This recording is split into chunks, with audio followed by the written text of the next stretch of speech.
Bien, teníamos entonces el cuadro resumen eh, de los tipos de turbinas hidráulicas que se deberían considerar para las posibilidades de instalación en cualquier aprovechamiento hidroenergético.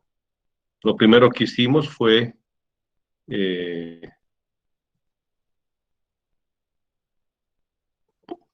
perdón un momentito, a ver, por favor.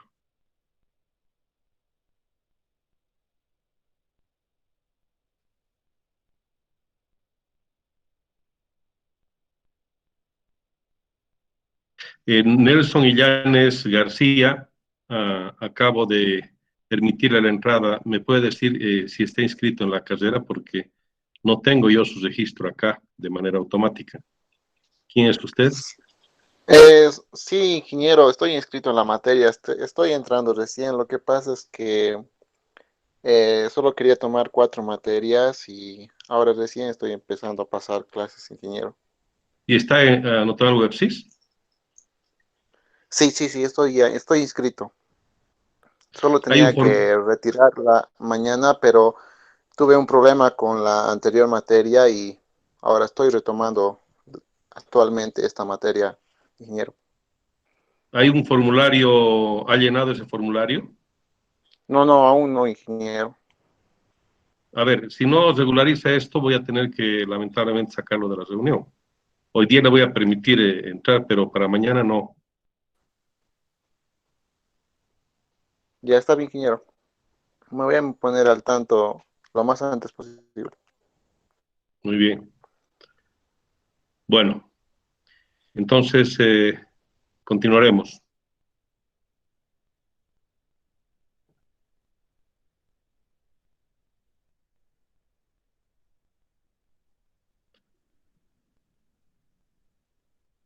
Bien, ¿están viendo mi pantalla? Sí, Inge.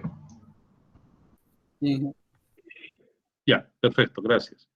Bueno, a ver, este cuadro resumen de los tipos de turbinas que decíamos, les expliqué en la última clase, vamos a volver a retomar eso cuando hagamos un ejercicio. Sin embargo, mencionarles que tenemos turbinas de acción y turbinas de reacción, y lo más importante de este cuadro sería el número específico, que sería el criterio técnico para poder seleccionar turbinas. Bien, vamos a ir a ver en lo que quedamos la anterior clase, que era esto.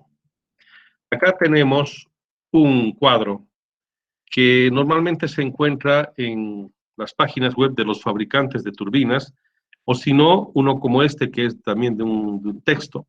Los textos de máquinas hidráulicas, en particular relacionados con turbinas, tienen este tipo de cuadros que nos permiten rápidamente poder seleccionar uno o varios tipos de turbinas sin mayor criterio que el criterio técnico, que sería el NS.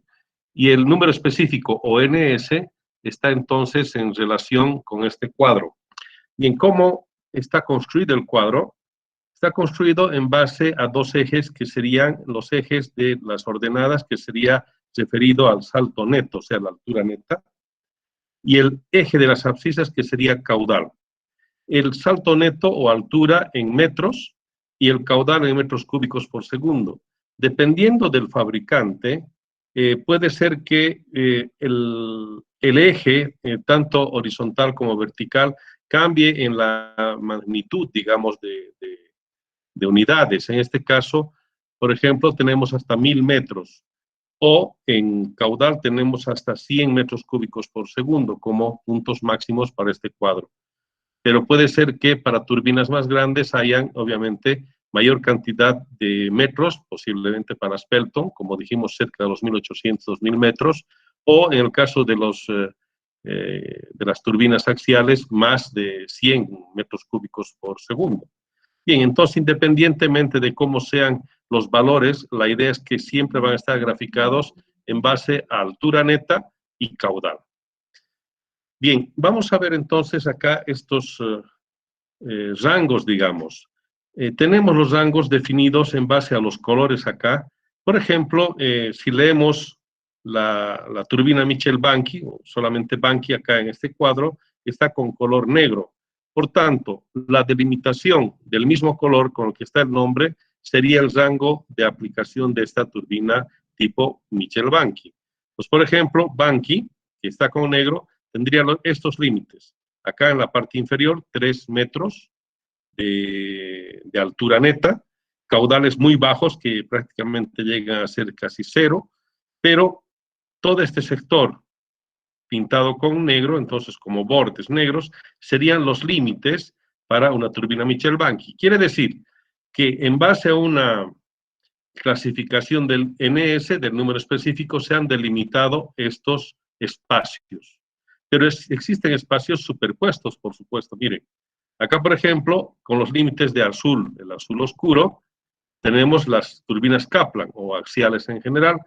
Esas turbinas Kaplan o axiales tendrán también superposición con las turbinas Mitchell-Banky. Y también, por ejemplo, con las que están dentro de este rango del cuadro de borde rojo, que serían las Francis. Entonces, tenemos acá graficadas las turbinas Pelton, que serían con límite verde, las Turgo con límite celeste, las Francis con límite rojo, las Kaplan con límite azul y las Mitchell-Banky con límite negro. Y como les decía, hay puntos donde se interpone o se intersectan más de una turbina, ¿no? Por ejemplo, acá en este punto, si es que una combinación de caudal y altura, porque nosotros utilizamos el caudal, por ejemplo, digamos 2 metros cúbicos por segundo, subimos con ese valor y cortamos en el lado izquierdo con la altura correspondiente. Supongamos que tenemos 2 metros cúbicos por segundo, estaríamos sobre este eje vertical en cualquiera de estos posibles puntos de combinación. Y supongamos que en este caso son 30 metros de altura de caída, entonces el punto nos daría en este lugar. Eso significa que estamos cayendo dentro de las siguientes posibilidades de turbinas. Estamos dentro del límite de las turbinas tipo Banky, porque cae dentro de lo que sería la superficie limitada por color negro. Pero también cae dentro de la superficie de las turbinas tipo Turgo, porque estaría dentro también del área delimitada por la línea celeste. También podríamos elegir una tipo Francis, porque está cayendo, fíjense, en el caso de una Francis serían los límites rojos. Y finalmente, el caso de una turbina axial o Kaplan, que también podría ingresar en esto. Es decir, que para ese caso, esa combinación de 2 metros cúbicos por segundo y 30 metros de altura, podríamos tener varias opciones para poder elegir. Cualquiera de ellas que elijamos va a estar bien. No va a haber mayor inconveniente desde el punto de vista técnico. En cambio, desde el punto de vista económico, posiblemente no sea de esa manera. Bueno, vamos a ver acá también estas otras líneas. Estas líneas oblicuas acá que aparecen en estas líneas, que están desde la parte inferior, digamos, delimitadas por potencia, sería 10 kilowatts, acá 50, 100, 500, 1000, 5000 y 10.000 kilowatts. Es decir, que las combinaciones que nos dan caudal y altura también están graficadas y directamente con una línea que nos va a permitir rápidamente determinar qué potencia se podría tener en la máquina. Como por ejemplo, hace un momento hemos elegido 2 metros cúbicos por segundo y llegamos a subir hasta este punto. Fíjense que la potencia para esa combinación de 3 metros cúbicos por segundo y en el caso de la altura 30 metros, ahí tendríamos entonces una potencia de 500 kilowatts. Es decir, sin hacer el cálculo con la ecuación, prácticamente podríamos tener de una manera muy rápida. Este tipo de cuadros sirven cuando uno necesita muy rápidamente tomar una cierta decisión o tener una aproximación rápida de tipo de turbina. Entonces, estos cuadros son útiles. Vamos a ver otro tipo de cuadros. Acá, por ejemplo, estos cuadros también tienen esa misma característica de combinar caudal y altura, pero además permiten combinar una velocidad de rotación del generador o de la turbina que nosotros queremos utilizar. En este caso, vamos a ver cómo está graficado esto. En el eje del lado izquierdo, o sea, tenemos dos ejes verticales, en este caso del lado izquierdo, estaría graficada una potencia en el eje de la turbina. En el eje vertical del lado derecho estaría la altura neta, como el caso del cuadro que vimos hace un momento. Y en la línea de abajo estaría la velocidad de rotación del generador, no de la turbina, pero del generador, para que más o menos nosotros veamos cómo se podría aplicar un sistema de directo o de acoplamiento entre la turbina y el generador. En ese caso, lo que normalmente hacemos es definimos primero un valor de altura.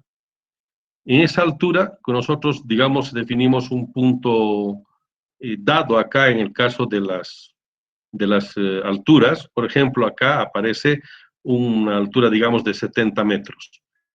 Desde 70 metros debemos nosotros calcular con el caudal, eso sí hay que calcular, y por tanto tenemos que hacer un punto, encontrar un punto acá en el eje izquierdo, en el eje vertical, en función de la ecuación que hemos visto para el cálculo de potencia. Entonces acá esta no está basada en el eje del caudal. Tenemos entonces altura y con eso, y con el caudal obviamente, vamos a calcular, pero hay que calcular. Entonces calculando, vamos a tener este otro punto. Este otro punto, entonces, me permite unir entre la altura neta y la potencia, sacamos una línea recta. Luego, ubicamos una velocidad de rotación que sea la más comercial, llamémosle una que nos permita conseguir un generador rápidamente y dependiendo de los pares de polos. En el caso de Bolivia, nosotros tenemos la frecuencia de 50 ciclos por segundo, o sea, 50 Hz, y por tanto, eso va a influir en la velocidad de rotación del generador. Si fuese 60 Hz, como es el caso de Perú y Brasil, las velocidades de rotación de los generadores para lograr esa frecuencia fija eléctrica va a tener que girar a mayor velocidad para un mismo número de pares de polos. Enseguida voy a explicarles ese detalle. Pero normalmente lo que conviene, y acá aparece también, dice, un rango práctico recomendado para generadores de 1500 revoluciones por minuto. Los generadores que nosotros comercialmente encontramos, normalmente están en ese rango, en el caso comercial Bolivia y en países, digamos, que no tienen una alta tecnología, dependemos mucho de las importaciones y por tanto la mayoría de los generadores están en ese orden.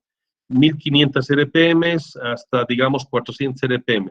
Se pueden tener generadores de menor velocidad de rotación o inclusive de mayor, hasta, por ejemplo, 3000 en el caso de un sistema de 50 Hz o 3600 en el caso de un motor, de un generador para 60 ciclos o 60 Hz.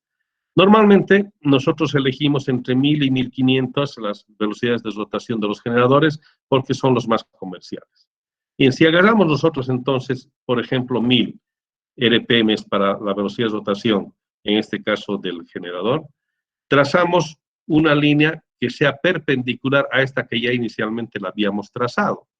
Por tanto, llegamos perpendicularmente hasta esta línea horizontal y acá, en la parte superior, estarían los números específicos de rotación, o sea, el NS que hemos explicado en el cuadro resumen de turbinas. Bien, de esa manera, si nosotros llegamos, por ejemplo, acá, después cuando llegamos a esta línea, subimos verticalmente, o sea, hay que subir verticalmente y definir qué tipo de turbina podría ser. Para este caso, para el ejemplo que aparece acá, si seguimos esta línea, nos va a dar nuestro número específico, más o menos cercano a 20 RPM. Ese valor me dice que podría ser una Pelton de un inyector o inclusive de más inyectores. Eso vamos a ver a detalle cómo elegimos, si nos conviene un inyector o más inyectores. Sin embargo, va a poder entrar en ese rango. Casi estaría al límite de poder entrar una turbina tipo turbo, pero no entraría una Mitchell-Banky, no entraría una Francis, tampoco las axiales. Es decir, estas otras que están lejos las dejaríamos de lado porque técnicamente no serían aceptables. En este caso, habría que ir por una turbina Pelton de un solo inyector o una Pelton de varios inyectores o una turbo si está muy cerca. Bien, ¿cuáles son los criterios de selección entonces de turbinas hidráulicas?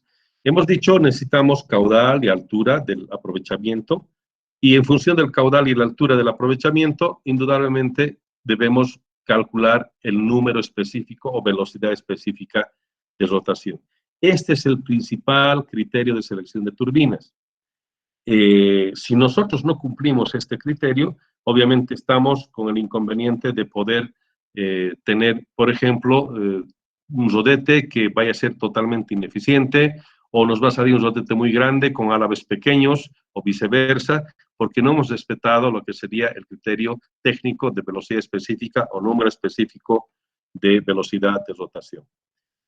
Criterios adicionales son la eficiencia, es decir, primero respeto la velocidad específica. El segundo criterio es cuál de estas turbinas, si son, por ejemplo, 2 o 3, ¿cuál es la que tiene más eficiencia? Seguramente miré por la que tiene más eficiencia.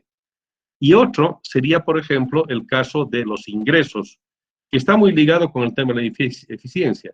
Los ingresos por venta de energía, porque la turbina seguramente va a estar instalada en un aprovechamiento para vender energía eléctrica hacia la red principal o hacia usuarios en una población. Entonces, dos criterios que van a estar interrelacionados serían la eficiencia o rendimiento de la turbina y los ingresos económicos por venta de energía. En ese caso, entonces, sería un criterio adicional, pero el primero que debemos respetar, la velocidad específica o número específico de revoluciones de la máquina. Y finalmente, algunos criterios adicionales, digamos, como por ejemplo su comportamiento, si cambian los caudales o si cambian las cargas. Si, por ejemplo, tenemos diseñado el sistema para unos 1000 kilowatts y solamente le sacamos 200 kilowatts, ¿qué es lo que sucede? ¿Cuál es el comportamiento de la máquina? Después, la dependencia tecnológica o no, si los repuestos se pueden conseguir fácilmente, si vamos a tener que depender de una tecnología sí o sí cerrada, porque no vamos a poder hacer intercambio de otras piezas con otras máquinas, etc. Esos tipos de elementos que tienen que ver con la parte adicional. Los fundamentales son la velocidad específica, la eficiencia y los ingresos por venta de energía. Obviamente la inversión, cuánto va a salir, serán criterios también importantes en el momento de tomar la decisión final. La velocidad de embalamiento, eso no solamente tiene que ver con la turbina, sino con el generador, la cavitación, si vamos a lidiar o no con este fenómeno, y les decía el costo de inversión. Bien, vamos a ver ahora cómo más o menos llegamos a lo que significaría el número específico. Bueno, vamos a recordar que la potencia en el eje, hemos visto en clases anteriores, que la potencia en eje de la turbina está dada por el peso específico del fluido, en este caso agua, que sería 9.81 kilonewtons por metro cúbico, el caudal, que en este caso manejamos en metros cúbicos por segundo, la altura neta y el rendimiento de la turbina. Si nosotros tenemos entonces estos datos de caudal y altura neta fundamentalmente, podríamos determinar la potencia de la máquina. Bien, esa potencia de la máquina nos va a servir para poder determinar el número específico de revoluciones. Y ese número específico del que yo les hablo, resulta que se hace en base a lo que nosotros estudiamos en mecánica de fluidos, que se llama semejanza hidráulica. Tenemos nosotros, por ejemplo, en laboratorio algunos equipos que han sido fabricados a escala. En el caso nuestro tenemos una turbina Pelton, tenemos una turbina Mitchell-Banky en nuestro laboratorio en la facultad, y esos han sido fabricados a una cierta escala en base a datos de una turbina más grande. A esos pequeños sistemas les llamamos modelos. En el caso del modelo, digamos, vamos a ver acá en esta pequeña imagen, esta figura, el modelo es en la máquina, pero en pequeño, ¿de acuerdo? Y prototipo va a ser P, la máquina real, la que se vaya a instalar en el sistema, es la máquina grande. Este prototipo es, aunque sean fabricados en mayor cantidad, se llama prototipo la máquina que realmente va a ingresar a funcionar. Si nosotros tenemos que fabricar una máquina prototipo para alguna instalación, no hacemos directamente la fabricación de la máquina, sino debemos pasar primero por una prueba en el modelo. Hoy en día, como tenemos grandes instrumentos de computación que nos permiten hacer simulación, lo primero que hacemos normalmente es una simulación de cómo funcionaría un modelo.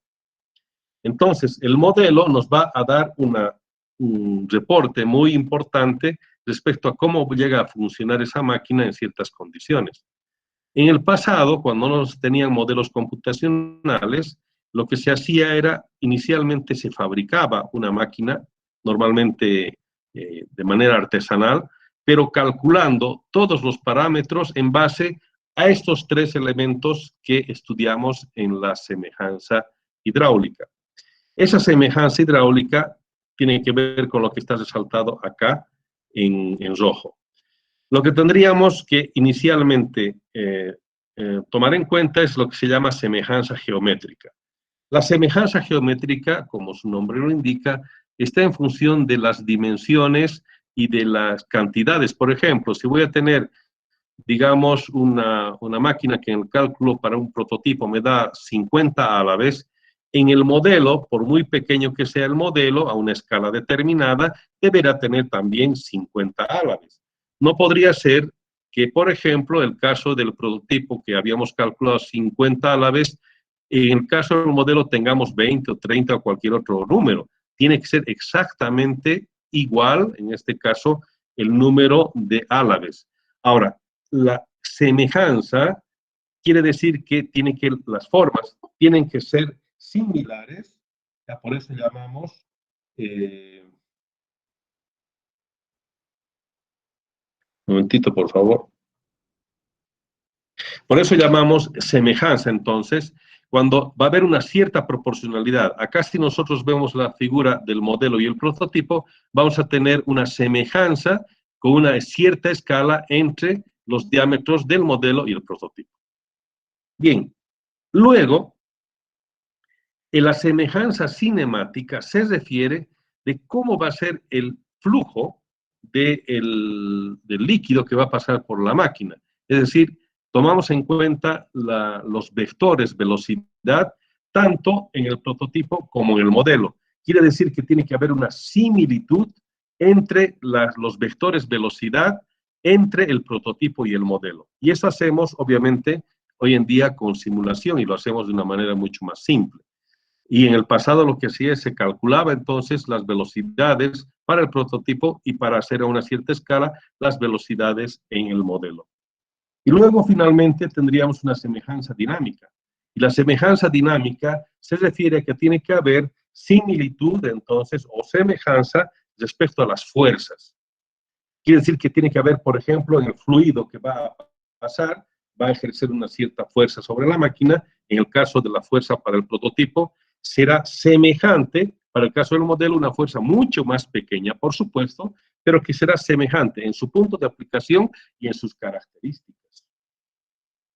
Bien, entonces en ese caso, como les decía, debemos tener las tres características que deben ser similares en la máquina prototipo y la máquina modelo.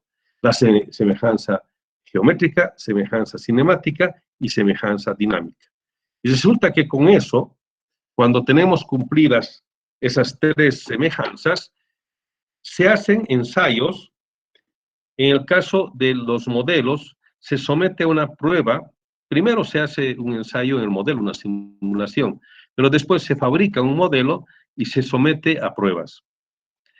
En ese caso, por ejemplo, si nosotros agarramos un modelo y hacemos que con 1 metro de altura de caída, si se acuerdan, la altura vertical es la que nosotros medimos entre la cámara de carga y la salida del agua por el punto final de la tubería de presión. Entonces, al modelo le sometemos a una altura de 1 metro. Y también empezamos a soltar caudal por la tubería de presión, que va a tener en este caso 1 metro de altura vertical. Obviamente va a haber longitud diferente de la tubería, pero empezamos a medir la potencia y vamos dando mayor caudal, cosa que en el eje saque 1 kilowatt de potencia. Por tanto, ahí se mide qué velocidad de rotación tiene ese modelo y esa velocidad de rotación sería la velocidad del número específico, que será igual esa velocidad específica entre el modelo y el prototipo. Entonces, en el modelo nosotros definimos el número específico y ese número específico, como hemos visto, que se ha construido en base a la similitud geométrica, similitud cinemática y similitud dinámica, en el prototipo tiene que comportarse de la misma manera y tienen que haber entonces las mismas velocidades de rotación, en este caso específicas. Y eso, traducido en una ecuación, sería esta que tenemos acá en la pantalla. NS va a ser lo que nosotros vamos a conocer a partir del momento, que sería la velocidad específica de rotación, o también conocido como número específico. Número específico cuando se trata de manera adimensional, como el número de Reynolds, número de Freud, número de Prandtl, que son números adimensionales. En el caso de la velocidad específica, ya tiene dimensión, en este caso sería en revoluciones por minuto, pero si se tratara de un número específico, sería adimensional, y esta velocidad n sería en realidad una velocidad angular. Acá esta es la velocidad de rotación de la máquina como tal. Y eso multiplicado por la raíz cuadrada de la potencia y dividido entre la altura neta a las 5/4. Si nosotros tenemos entonces la potencia calculada, para el caso del prototipo, tenemos la altura neta para el caso del prototipo, y nosotros definimos qué velocidad de rotación queremos que tenga la turbina en función del tipo de acoplamiento que vamos a utilizar. Reemplazando esos valores nos va a dar un cierto resultado. Ese resultado se va a conocer como resultado de la velocidad específica. Y ese resultado tengo que comparar en el rango de los diferentes tipos de turbinas, en cuál de los rangos entra. Bien, vamos a ver cómo determinamos el tema de la velocidad de rotación de la turbina. Volveré a la anterior diapositiva para aclarar algo. Este N, que sería el valor de la rotación de la turbina, no quiere decir que sea exactamente igual a la velocidad de rotación del generador, que podría ser desde luego. Bien, esa velocidad de rotación del generador es la que vemos acá en esta diapositiva. La velocidad de la rotación de la turbina a veces es difícil determinar rápidamente, y lo que hacemos normalmente es nos referimos a un generador eléctrico porque vamos a instalar una turbina accionando a un generador eléctrico. Y por tanto, lo que hacemos es la velocidad de rotación del generador la podemos usar como una referencia para la turbina. La velocidad de rotación de un generador eléctrico es la que nosotros conocemos como velocidad sincrónica de rotación. Esa velocidad sincrónica de rotación es la que la máquina debe tener para que la electricidad, en este caso, cumpla los estándares de algún país. Por ejemplo, en el caso de Bolivia, la frecuencia eléctrica está establecida en 50 Hz, o sea, 50 ciclos por segundo, más o menos 10%. Quiere decir entonces que debemos respetar esa frecuencia eléctrica.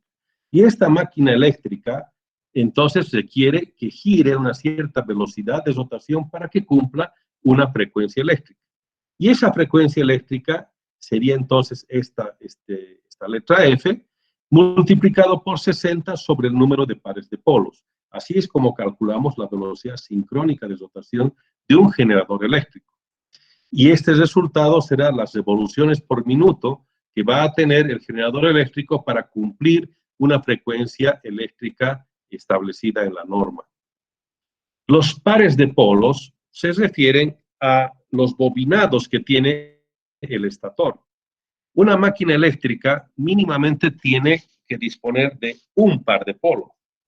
Un par de polos quiere decir, yo tengo en el estator un polo norte y un polo sur, o sea, una bobina en un lado y otra bobina en el otro lado.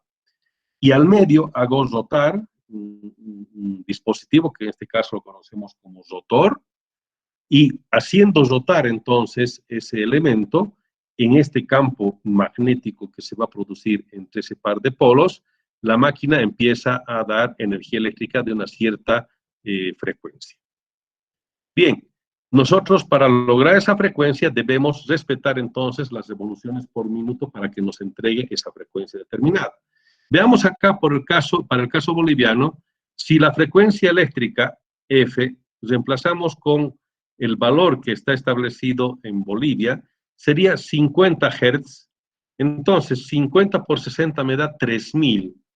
Y 3000 dividido entre números de pares de polos. Hemos dicho que mínimamente necesitamos un par de polos, o sea, un polo norte y un polo sur, quiere decir, ese par de polos en el estator es lo mínimo que necesitamos. Si no tenemos ni un par de polos, eso no funciona, no es una máquina, obviamente. Entonces, en este caso, 1 sería el número de pares de polos mínimo que tendríamos. Si acá reemplazamos entonces 1 en pares de polos, 3000 entre 1 nos daría 3000 revoluciones por minuto. Así tenemos esta pequeña tabla donde reemplazando los pares de polos tendríamos entonces a qué velocidad gira el generador eléctrico para garantizar los 50 ciclos por segundo. Entonces, acá por ejemplo, para un par de polos, el generador eléctrico tiene que estar girando a 3000 revoluciones por minuto. 3000 revoluciones por minuto más menos 10%, porque permite entonces la ley que haya una cierta diferencia de más o menos 10%, porque indudablemente con los arranques, las paradas, las sacadas de carga o ingresos de carga a un sistema, hay normalmente una tendencia a que el generador eléctrico y la turbina trate de frenarse o acelerarse. Entonces, esas condiciones están previstas, cosa que esa holgura, llamémosle, esa tolerancia, es del 10% más menos, ¿no? En este caso, entonces, tendría que ser girar a 3000 revoluciones por minuto cuando tenemos una máquina de un par de polos. Si tenemos dos pares de polos, la máquina tiene que girar a 1500 revoluciones por minuto para entregar una frecuencia de 50 Hz, y así sucesivamente. Quiere decir que si nosotros vamos teniendo mayor cantidad de pares de polos, fíjense cómo está en el denominador, las velocidades de rotación van a ir siendo cada vez menores. La máxima velocidad de rotación que tendríamos entonces en un generador sincrónico de 50 Hz es 3000 revoluciones por minuto.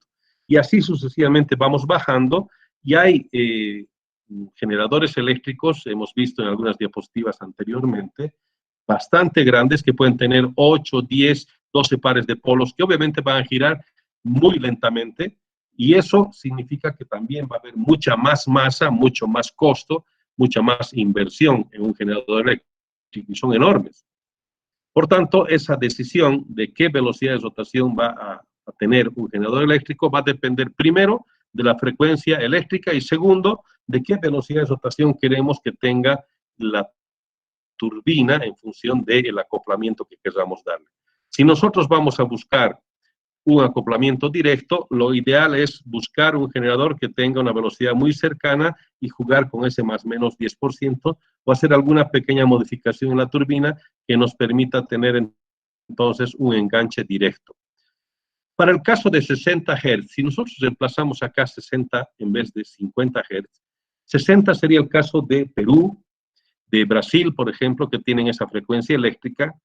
En ese caso tendríamos 3600 acá en el numerador sobre el número de pares de polos. Quiere decir que vamos a tener los valores submúltiplos de 3600 acá en velocidades de rotación para generadores de 60 Hz o 60 ciclos por segundo. Por tanto, si vamos a tener que utilizar una máquina para el caso boliviano, vamos a trabajar con 50 Hz. Pero si va a ser para países como Perú o como Brasil, que tienen 60 Hz, vamos a tener que trabajar con velocidades de rotación diferentes, a pesar de tratarse de la misma máquina. Tal vez ustedes han logrado ver algunas máquinas o motores, o algunas máquinas eléctricas o generadores que aparecen en el mercado, y ahí tienen normalmente dos velocidades también, donde están referidas, dice para tal tensión y tal frecuencia, tanto de velocidad de rotación, y para tal tensión y otra frecuencia, otra velocidad de rotación. Bien, vamos a ver entonces, en base a esos resultados, cómo hacemos. Lo que tratamos, indudablemente, es de tener un acoplamiento directo. En el caso del acoplamiento directo, podemos tener un alto rendimiento entre la turbina y el generador. No me refiero al rendimiento del generador ni de la turbina. Cada uno de ellos, indudablemente, tiene su propio rendimiento. Me refiero a no perder mucho en el acoplamiento entre estas dos máquinas. Por tanto, lo que tratamos siempre es de que esto sea acople directo. Pero ¿cómo yo voy a definir entonces la velocidad de rotación de la turbina? Lo que tengo que hacer es agarrar como referencia la velocidad sincrónica. Acá tengo entonces la velocidad sincrónica del generador eléctrico, y es N-sync que le he llamado, y N que sería la velocidad de rotación de la turbina. Por tanto, si yo hago de que N sea igual a N-sync, o sea, la velocidad de rotación tendría que ser la misma, estoy hablando de un acoplamiento directo. Pero si no puedo lograr ese acoplamiento directo, vamos a ver que en algunos casos no puedo yo definir exactamente la velocidad de rotación de la turbina, sino más bien la velocidad de rotación sale como un resultado de un proceso de cálculo. En otras turbinas sí puedo elegir. Por ejemplo, en la Pelton, yo puedo decidir a qué velocidad de rotación va a girar esta máquina. Y en base a eso va a cambiar el diámetro de la máquina. Entonces, en ese caso, si se tratara de una turbina Pelton, yo puedo decidir qué velocidad de rotación. ¿Y cómo debería decidir? Lo mejor sería agarrar una referencia de una velocidad sincrónica y decidir que esta turbina gire a una velocidad sincrónica. ¿Y qué velocidades sincrónicas? Voy a volver al cuadro de hace un momento. Las velocidades sincrónicas que elegiría, en ese caso para Bolivia, sería cualquiera de estas. Entonces, una velocidad sincrónica, cualquiera que sea de estas, del generador eléctrico, me sirve de referencia para poder elegir la velocidad de la turbina. De esa manera, entonces, ya podría definir qué velocidad de rotación voy a tener en la turbina, y recién con eso podría calcular la velocidad específica de rotación de la máquina. Ese era el dato que necesitaba para calcular, porque con la altura y con el caudal yo puedo definir la potencia. Voy a volver a la ecuación entonces de velocidad específica. Acá. Esa velocidad específica, N sub S, está en función de N. Este N es la velocidad de rotación de la turbina. Muy bien. ¿Cómo he definido? He definido en base a la guía que me da la velocidad sincrónica de un generador. Si no estoy eligiendo de manera directa para que sea una velocidad sincrónica, puedo elegir otra velocidad de rotación, pero en ese caso voy a tener que optar por un mecanismo de transmisión entre la turbina y el generador. Luego la potencia puedo calcular sin problema, y la altura también. Entonces, con estos datos voy a poder determinar la velocidad específica de rotación. Acá en la imagen de abajo les quería mostrar justamente lo que hablamos hace un momento de la cantidad de pares de polos. Fíjense, tenemos generadores bastante grandes para el caso de unas turbinas. Acá hay un acople directo, directamente hay una brida, unos flanges, que permiten entonces un acoplamiento directo. Quiere decir que la velocidad de rotación de la turbina va a ser igual a la velocidad de rotación de este generador. Acá no hay una diferencia de velocidades de rotación porque el acoplamiento es directo. Hay otros casos en los que tenemos acá, en el intermedio, normalmente una caja de engranajes para poder cambiar la velocidad de rotación entre la turbina y el generador.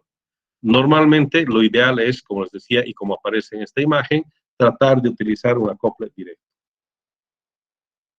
Otro criterio, aparte del número específico, es el tema de los ingresos económicos por venta de energía. Hemos dicho, el criterio técnico es el número específico de revoluciones. Bien, ese número específico de revoluciones, si yo respeto, ya he ganado digamos, la mitad de la carrera, pero la parte final me van a decir, bueno, a ver, ¿y qué es lo que me convendría desde el punto de vista económico?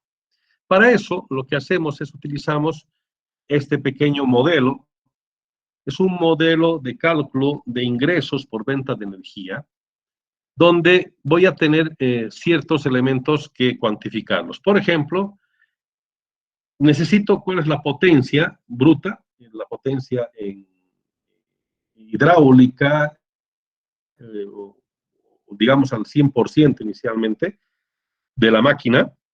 Esto va a estar dado por el caudal, multiplicado por la potencia y multiplicado por el peso específico. Y voy a necesitar el rendimiento de la máquina con la cual quisiera calcular. Entonces, sea una turbina Pelton, Francis, Kaplan, tengo ya como guía los rendimientos posibles. Entonces, este otro dato lo saco de los rendimientos más o menos posibles. Bien, calculo entonces la potencia bruta primero, multiplico por el rendimiento de ese tipo de máquina. Luego utilizo un factor, el factor de planta. El factor de planta es la relación que existe entre la potencia que realmente utilizo sobre la potencia instalada en el sistema. Es decir, si la turbina, por ejemplo, da para 100 kilowatts, yo solamente utilizo 50 kilowatts, su factor de planta va a ser 0,5, o sea, 50%. Esto es importante para poder determinar, entonces, qué capacidad realmente estoy sacando de la máquina para poder determinar esos ingresos económicos. Dentro de los criterios que les mencionaba, uno de esos criterios es cuánto de carga realmente va a dar la máquina. Si la hago funcionar a cargas muy pequeñas, posiblemente sea inútil tener que buscar una opción muy cara, sino buscar una opción tal vez muy barata para que pueda copar una potencia baja. Entonces, esos detalles son parte de la planificación del sistema. Y entonces ese factor de planta es el que nosotros determinamos en base a, inicialmente, algunas previsiones que hacemos, ¿no? Como no sabemos exactamente cómo se comportará la demanda, hacemos ciertas previsiones. Los factores de planta en áreas rurales son normalmente bajos, ¿no? Estamos hablando del 20-30%. En cambio, si nosotros tenemos, por ejemplo, contratos con una empresa distribuidora, si es que vamos a vender a la red del Sistema Interconectado Nacional, nos exigen factores de planta altos. Quiere decir, el orden de 80%, 85% con factor de planta. Eso quiere decir que mi máquina tiene que estar disponible a casi, digamos, plena potencia todo el tiempo. Y estas máquinas no tienen mayor inconveniente en trabajar a plenas cargas. Son máquinas que se comportan muy bien porque no tienen problemas térmicos. Básicamente son fluidos fríos, en este caso el agua que pasa por la máquina, y los inconvenientes que podrían presentar son del índole de vibraciones y posiblemente el caso de lubricación, pero que si está controlado no debería haber mayor inconveniente. Luego, otro factor importante es cuánto tiempo va a funcionar la máquina. En función del tiempo, de cuánto más o menos se prevé que la máquina tenga que funcionar, ahí vamos a ver si va a haber mayor o menor cantidad de ingresos. ¿Qué pasa si yo tengo una potencia instalada con un factor de planta alto, pero el tiempo de funcionamiento es bajo? Ahí, obviamente, voy a tener pocos ingresos, porque todos estos factores son directamente proporcionales a los ingresos. Ese más o menos es el caso de algunas centrales que dependen de los sistemas de riego. Por ejemplo, de agua potable también. Por ejemplo, el caso de la central de Nisicuni. La central de Nisicuni está dependiendo de la cantidad de agua que tengamos que sacar de la represa, pero que debe pasar a ser utilizada aguas abajo en la población de Cochabamba. Si no va a necesitarse agua, supongamos, ese no es el caso, pero supongamos que no se necesita nada de agua, no va a girar la turbina, porque el agua tiene que servir para el uso del sistema de agua potable y, por tanto, para pasar hacia esas plantas de tratamiento pasa primero por la turbina. Entonces, cuando se decide soltar agua para el agua potable, es que funciona esa turbina. Lo mismo pasa con la central Canata que tenemos acá en Cochabamba, que está en la zona de Tiquipaya, un poco más arriba. Tal vez si ustedes observan a detalle el cerro en esa parte del Parque Tunari al lado izquierdo, o sea, de la parte central del Parque Tunari, estamos hablando de Tiquipaya arriba, aparece en las noches, normalmente se nota como una como una línea recta, iluminada, y de día brilla la tubería de presión porque es una tubería que está sobre la superficie, aparece como una especie como de un metal que está cortando el cerro. Esa es la tubería de presión de esa central de 6 megawatts que se llama Kanata, Central Kanata. Tiene una turbina Pelton. Esa turbina funciona cuando CEMAPA decide sacar el agua de las represas de Scalerani. La represa de Scalerani es la que nos estaba dando agua antes de que entre a funcionar Misicuni.